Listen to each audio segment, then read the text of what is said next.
চাটনি হলো আমাদের বাঙালিদের খুব প্রিয় একটা রেসিপি। দুপুরেই হোক বা রাতে ভাতের সঙ্গে শেষ পাতে কিন্তু চাই। তাই আজকে আমি আপনাদেরকে খুব সহজ একটা চাটনি রেসিপি দেখাচ্ছি, যে চাটনি রেসিপিটা কিন্তু আপনারা সকলেই খুব সহজে বাড়িতে যে কোনো সময় বানিয়ে নিতে পারেন। তো চলুন দেখে নেওয়া যাক রেসিপিটা। নমস্কার সকলকে, আমি অর্চিতা। অর্চিমিত রেসিপি মার্ট চ্যানেলে আপনাদের সকলকে স্বাগত জানাই নতুন আরেকটা রেসিপির সাথে।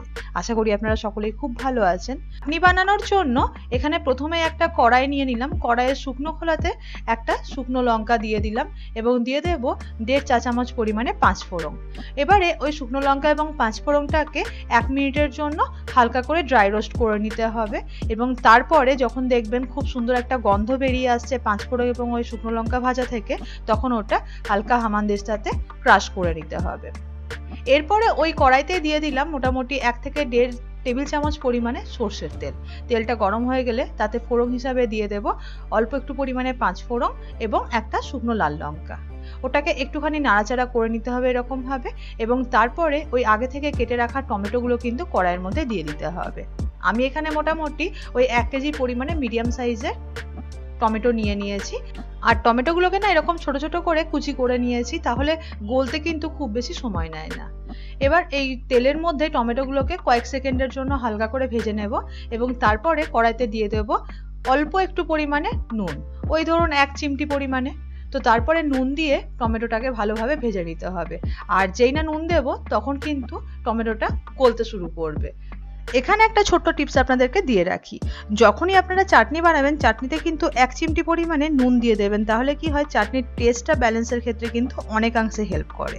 তো অল্প একটু পরিমাণে হলুদও দিয়ে দিলাম। নুন হলুদটাকে খুব ভালোভাবে টমেটোর সঙ্গে মিশিয়ে নিয়ে এবার গ্যাসের ফ্লেমটাকে একদম লো করে দিয়ে ঢাকা দিয়ে মোটামুটি 20 থেকে 25 মিনিটের জন্য সিদ্ধ করে নেব টমেটোগুলোকে। প্রায় 20 মিনিট হয়ে গিয়েছে। টমেটো ঢাকনাটা একবার খুলে চেক করে নেব। দেখতেই পাচ্ছেন টমেটোগুলো প্রায় অনেকটাই সিদ্ধ হয়ে গিয়েছে। তো আজকে এই চাটনিটার একটা প্রধান আকর্ষণ হচ্ছে আমি না চাটনিটাতে আমাদা দেব। অনেকেই হয়তো শুনেছেন যে চাটনিতে আমাদা দিলে কিন্তু খেতে খুব সুন্দর লাগে। আমার কিন্তু খুবই ভালো লাগে। তো সেই জন্য আমাদের বাড়িতে আমাদা গাছ রয়েছে। যখনই আমি টমেটোর চাটনি বানাই আমাদাটা কিন্তু দিই। আমাদা এখানে আমি 2 রকমভাবে দেব। এরকমভাবে একটু গ্রেট করে নিচ্ছি যাতে খুব সুন্দরভাবে টমেটোর সঙ্গে ব্লেন্ড হয়ে যায়। আর কিছুটা আমাদা দেব লম্বা লম্বা করে কেটে, যার ফলে একটু যদি মুখে পড়ে তাহলে কিন্তু খেতে বেশ ভালোই লাগে। এবারে এই টমেটোর সঙ্গে আমাদাটাকে কিন্তু এখনো 10 থেকে 15 মিনিট ভালো করে ফুটিয়ে নেব। আমাদা হচ্ছে এক ধরনের আদারি প্রজাতির গাছ, যেটা আদার টেস্ট হবে না কিন্তু টেস্টটা খুব হালকা হয় এবং চাটনিতে দেওয়া হয়। এবার ঢাকা দিয়ে আরো 15 মিনিটের জন্য ভালোভাবে সিদ্ধ করে নেব টমেটো এবং আমাদাগুলোকে। মাঝে মাঝে একবার চেক করে নিতে হবে টমেটোগুলো যাতে তলায় না লেগে যায়। প্রায় 15 মিনিট বাদে এবার ঢাকনাটা খুলে একবার চেক করে নেব। দেখতেই পাচ্ছেন খুব সুন্দরভাবে কিন্তু টমেটোগুলো গলেও গিয়েছে আর আমাদাগুলো বেশ সুন্দরভাবে সিদ্ধ হয়ে গিয়েছে। খুব সুন্দর একটা গন্ধ বেরিয়ে আসছে। এই মুহূর্তে দিয়ে দেব আগে থেকে ধুয়ে রাখা কিশমিশটা। আমি এখানে টমেটোর সাথে কিন্তু বিভিন্ন ধরনের ড্রাই ফ্রুটসও দিয়েছি। তো আপনারা যদি শুধুমাত্র টমেটো চাটনি বানান সেক্ষেত্রেও কিন্তু আমাদা ব্যবহার করতেই পারেন। পাকা টমেটোর এই চাটনিটা কিন্তু আমাদের ভারতীয় উপমহাদেশেই প্রথম উৎপত্তি হয়েছিল এবং এই যে চাটনিটা বানানো হচ্ছে এটা কিন্তু আপনারা মোটামুটি 1 সপ্তাহ মতো ফ্রিজে অনায়াসে রাখতে পারেন এবং সার্ভ করতে পারেন। দেখতেই পাচ্ছেন আপনারা টমেটোটা কিন্তু খুব সুন্দরভাবে গলে গিয়েছে। তো যখন টমেটোটা এরকমভাবে গলে যাবে ঠিক সেই মুহূর্তে দিয়ে দেব কড়াইতে মোটামুটি 300 গ্রাম পরিমাণে চিনি। আমি এখানে 1 কেজি টমেটোর জন্য কিন্তু 300 গ্রাম পরিমাণ চিনি ব্যবহার করেছি।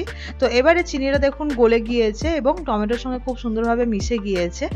এই সময়তে গ্যাসের ফ্লেমটা বাড়িয়ে রাখতে হবে এবং দেখতেই পাচ্ছেন খুব সুন্দর একটা কালারও চলে এসছে। এই মুহূর্তে দিয়ে দিলাম এরকম ছোট ছোট করে কেটে রাখা খেজুরগুলো আর দিয়ে দেব 1 মুঠো পরিমাণে কাজু। এবারে ওই কাজু এবং খেজুরগুলোকে কিন্তু খুব ভালোভাবে চাটনির সঙ্গে মিশিয়ে নিতে হবে। আর এই মুহূর্তে কিন্তু গ্যাসের ফ্লেমটা হাই রয়েছে। তো এইভাবেই চাটনিটা আস্তে আস্তে তৈরি হয়ে যাবে। টমেটো চাটনিতে কিন্তু আমসত্ত্ব দিলে খেতে বেশ ভালোই লাগে। তো বাড়িতে এর আগের বছর আমি অনেকগুলো আমসত্ত্বই বানিয়েছিলাম। তো সেই আমসত্ত্বগুলো এরকম ছোট ছোট করে টুকরো করে কেটে নিলাম। আর হ্যাঁ, যদি আমসত্ত্বর ভিডিও আপনারা দেখতে চান তো রেসিপি অলরেডি আপলোড করা রয়েছে। ওপরে আই বাটনে ক্লিক করলে কিন্তু আপনারা চেক করে নিতে পারেন কিভাবে আমি বাড়িতে পাকা আমের আমসত্ত্ব দিয়েছি। তো আমসত্ত্বগুলো দিয়ে কিন্তু এভাবে ফুটিয়ে নিতে হবে। আর আমি চাটনির টেস্টটাকে আরো বেশ কিছুটা এনহ্যান্স করার জন্য দিয়ে দেবো অল্প একটু পরিমাণে এরকম তেঁতুলগুলো কিন্তু আমি এখানে এই তেঁতুলের খোসাগুলো কিন্তু আমি ছাড়াইনি, এরকম ভাবে সব সমেতই দিয়ে দিলাম চাটনির মধ্যে। এবারে এই টক জলটাকে চাটনির সঙ্গে ভালোভাবে মিশিয়ে নিতে হবে। আর এই সময়তে কিন্তু গ্যাসের ফ্লেমটা অফ করে দিয়েছি। প্রথমে যে শুকনো কড়াইতে শুকনো লঙ্কা এবং পাঁচফোড়নটা ভেজে নিয়েছিলাম, ওইটাই গুঁড়ো করে নিয়েছিলাম এবং ওই মশলাটা 1 চামচ পরিমাণে উপর থেকে দিয়ে দিলাম। তৈরি হয়ে গেছে আমাদের আজকের রেসিপি চাটনি। আশা করছি আপনাদের ভালো লাগলো রেসিপিটা। যদি বাড়িতে আপনারা বানিয়ে থাকেন কেমন লেগেছিল অবশ্যই কমেন্ট বক্সে লিখে জানাতে ভুলবেন না। যদি ভালো লেগে থাকে লাইক এবং শেয়ার করবেন। গরম গরম ভাতে শেষ পাতে সার্ভ করুন ঠান্ডা ঠান্ডা চাটনি। এবং আপনারা কিন্তু ফ্রিজে কৌটোর মধ্যে মোটামুটি 1 থেকে 1.5 সপ্তাহ পর্যন্ত চাটনিটাকে সংরক্ষণ করে রাখতে পারেন। টমেটোর এই চাটনিটা দেখতে ঠিক কতটা কালারফুল লাগছে তাই না? খেতেও কিন্তু অসাধারণ হয়েছিল। আপনারাও ঝটপট বানান এবং কমেন্ট বক্সে লিখে জানান কেমন লাগলো।